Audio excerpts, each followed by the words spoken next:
Azar.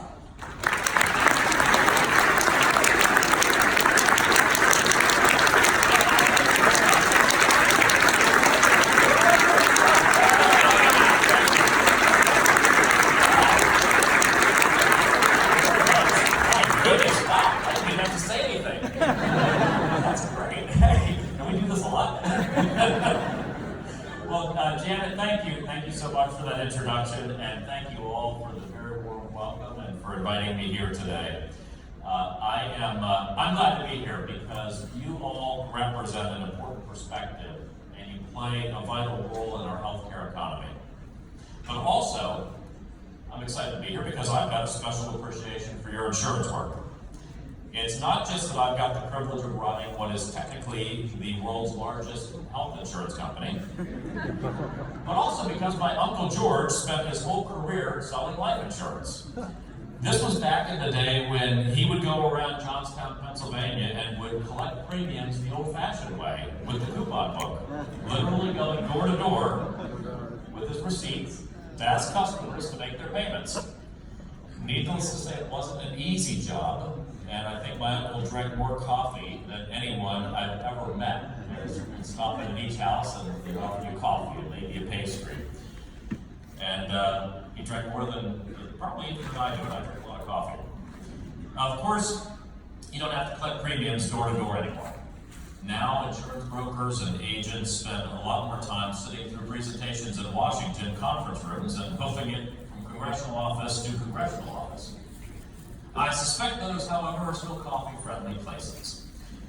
Today, I want to talk to you about an issue that all of us care deeply about, which is providing Americans with access to affordable health care and affordable ways to finance that care. I first want to discuss how this pertains to how Americans finance care through the individual insurance market, before moving on to talk about some factors that underlie the cost of care. The previous administration's major health care effort, the Affordable Care Act, was focused on the individual market, imposing more government regulation and intervention on this market in order to provide every American with affordable access to care. Despite its great cost, it simply hasn't delivered on this promise. Premiums in the individual market have skyrocketed while choices have disappeared. By one estimate, during the first year of ACA implementation, more than 4.7 million Americans had their insurance plans canceled. Then from the year before ACA implementation through the final year the Obama administration oversaw open enrollment, premiums in the individual market more than doubled. In some states, they tripled. Well, immediately upon taking office, President Trump set about to fix this situation. On January 20th, 2017, he signed an executive order to run the ACA as efficiently as possible, give states flexibility, and minimize the cost that the law imposes on Americans.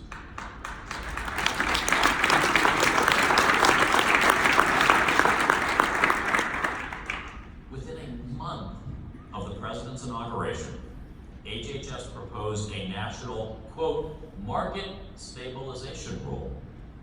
That was actually its title. Literally, one of the first significant actions by the president elected to repeal and replace Obamacare was stepping in to help the American people by stabilizing the market as best he could. Drawing on what we heard from insurance experts like you, the rule cut down on ways that the system could be gamed, reduced incentives for putting off the purchase of insurance, and provided more flexibility about the kinds of plans that could be offered. Since then, we've worked closely with the private sector and with states to further stabilize markets. Particularly important for all of you, we implemented a new streamlined and simplified direct enrollment process for consumers signing up for exchange coverage through private agents and brokers and issuers. The more pathways consumers have for purchasing coverage, the easier it is to find an option that works for them. The results of all this work speak for themselves. For the 2019 plan year, the national average benchmark premium on healthcare.gov dropped for the first time ever. The number of insurers on the exchanges rose for the first time since 2015. In other words, the president constantly accused of sabotaging the Affordable Care Act was the president who finally succeeded in stabilizing it.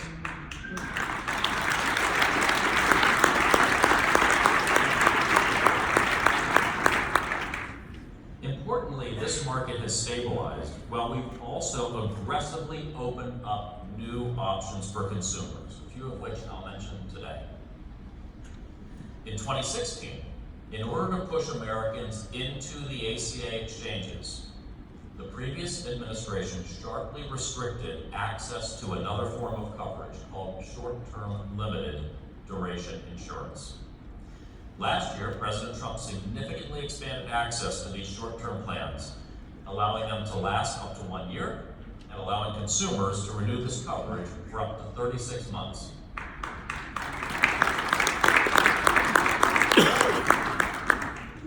These plans are dramatically more affordable than the plans regulated by the ACA. We're now seeing plans that last up to a year come onto the market with premiums that are 50 to 70% cheaper than ACA plans. Now, these plans aren't for everyone, and they don't always offer the same benefits as ACA plans. But consumers deserve affordable options, and we've taken even stronger steps than the previous administration to ensure that consumers understand how these plans differ from exchange coverage.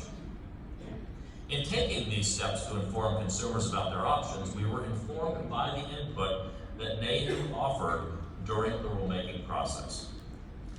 The second new set of options we've opened up are offered under a new regulation for association health plans.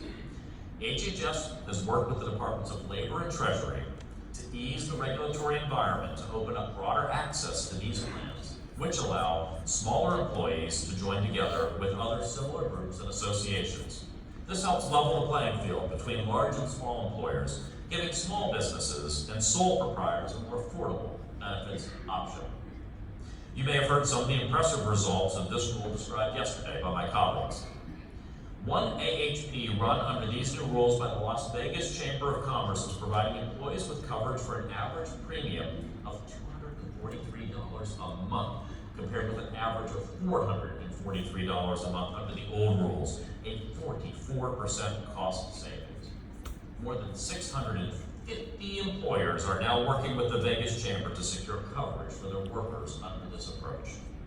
As with short-term limited duration plans, we were careful to offer these new flexibilities while protecting consumers and ensuring the stability of insurance markets.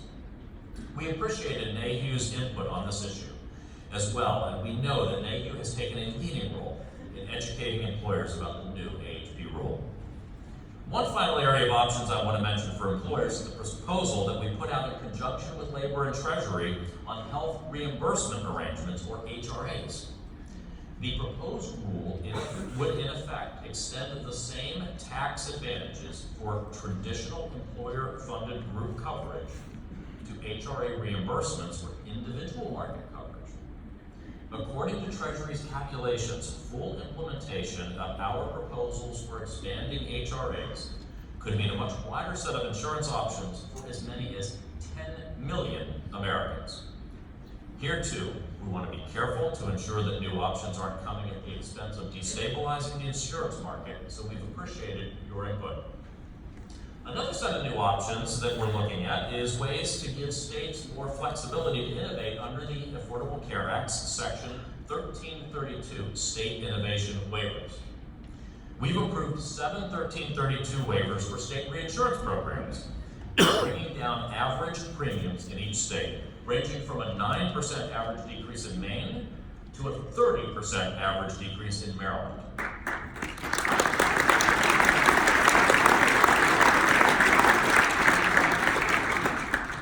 This past fall, we also put out some examples of other ways that states could use 1332 waivers, including new uses of premium tax credits. This fleshed out guidance that we issued last year, and it was a topic that Administrator Verma and I discussed a great deal with governors this past weekend when they were in town for the National Governors Association meetings. One of the most exciting options is the idea of using ACA tax credits to fund new, consumer-driven savings accounts that can pay for premiums or out-of-pocket costs. This is just one possible way to help use insurance design to drive value by empowering patients as consumers of healthcare. Plans with HSAs, especially funded HSAs, can protect Americans from the risk of catastrophic healthcare costs while encouraging them to also be price-conscious consumers.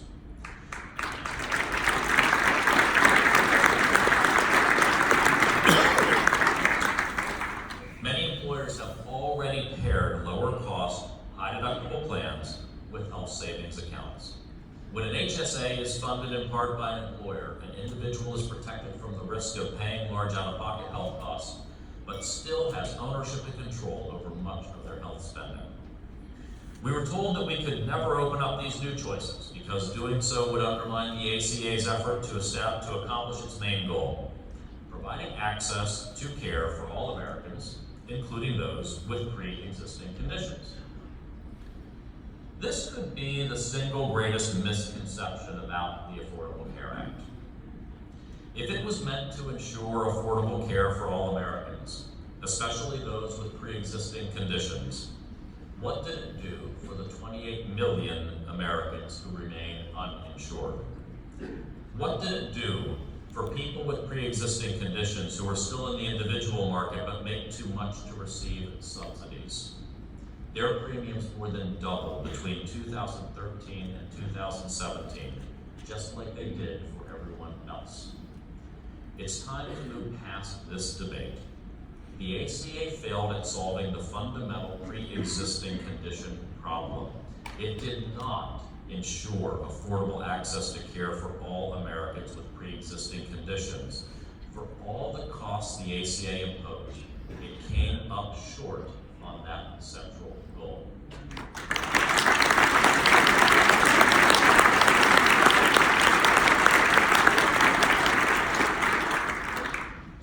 What people with serious health conditions need isn't a promise that they can buy insurance in theory at a price that's said to be, but is not in fact affordable. What they need is actual, affordable access to care.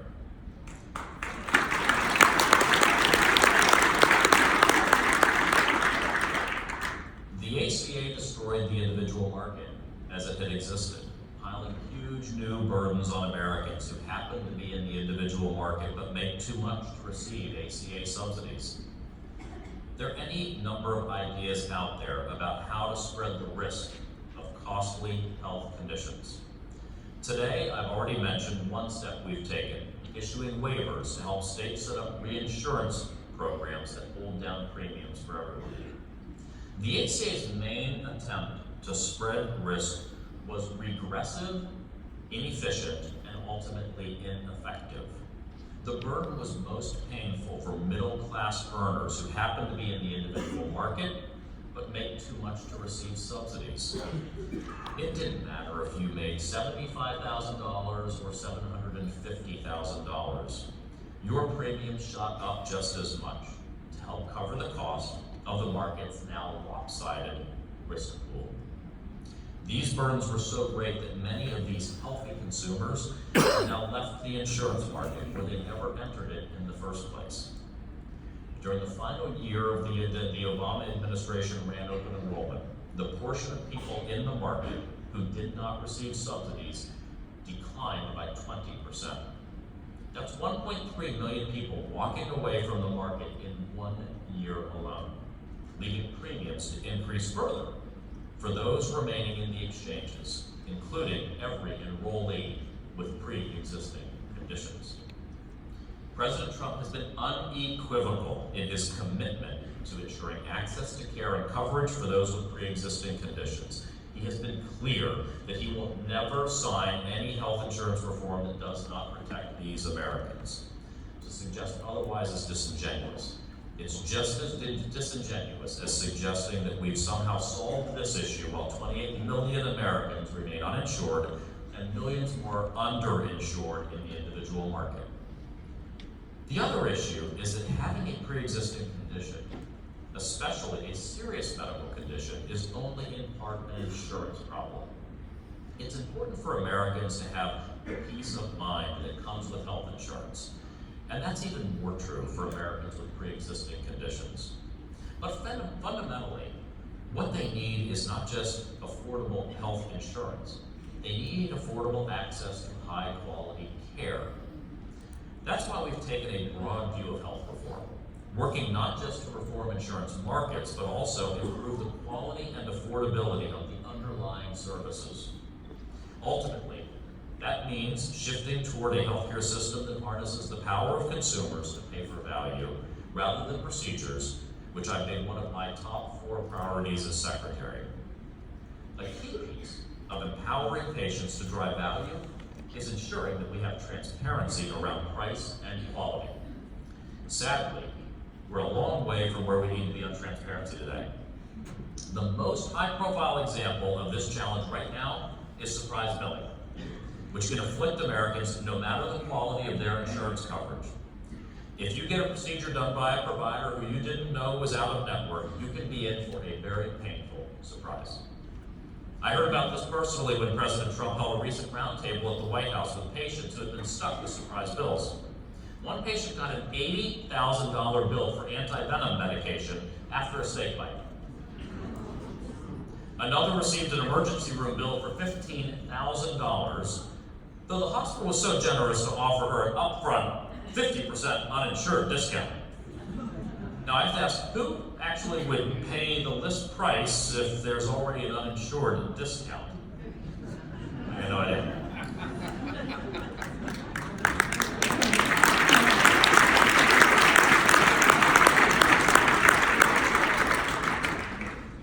Just about everyone in this room knows more about insurance than 99.9% of Americans, probably me. And yet you are probably just as much at risk of a surprise bill as anyone else. I myself have been a victim of surprise billing. You could literally work for the insurance company who provides your coverage, or have sold the plan that you hold to thousands of customers, and yet you are still none the wiser than a specialist who enters your hospital room when a specialist who enters your hospital room is not covered by your plan. The president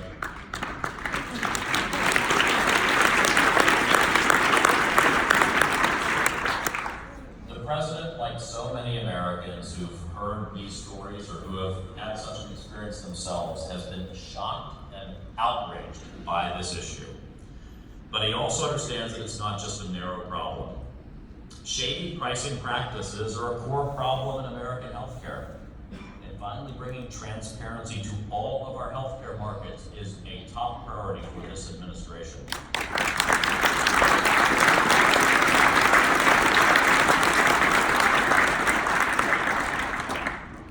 I'll raise one final area where the need for transparency is particularly acute, and frankly acute for you and your customers: prescription drug pricing.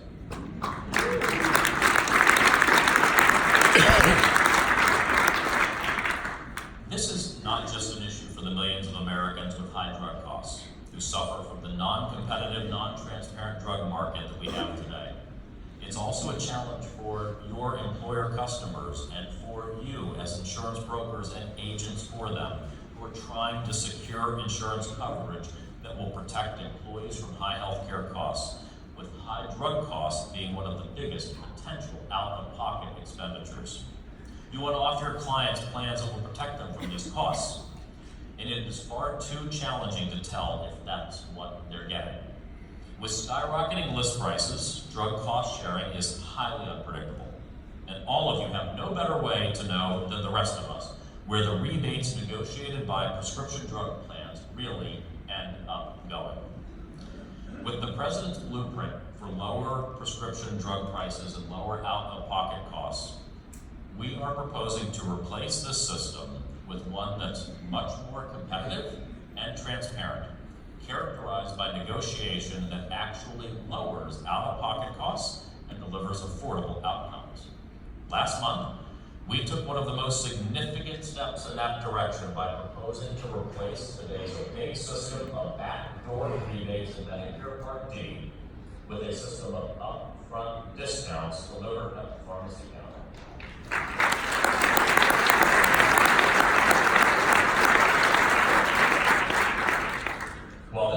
would not technically extend the commercial market as it's written. We believe it may influence trends in the commercial space as well.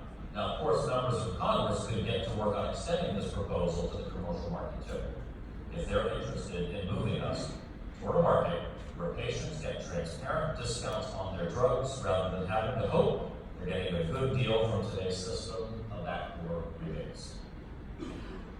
President Trump has taken aim at these entrenched, broken systems because he cares deeply about Americans having access to the health care that they need.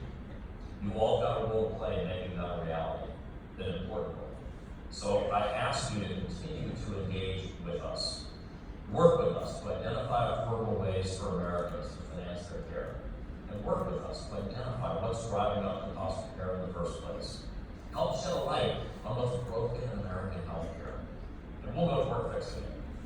That work's already begun, and President Trump's administration will continue it until every American finally has access to affordable health care that works for them.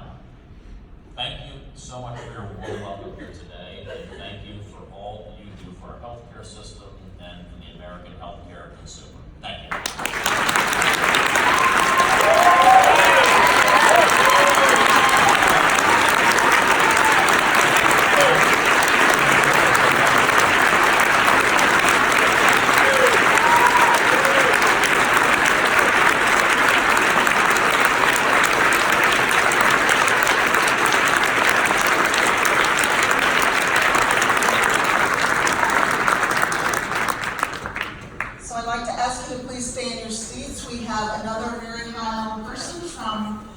HHS will be coming out in just a moment, one of the most important people in the administration.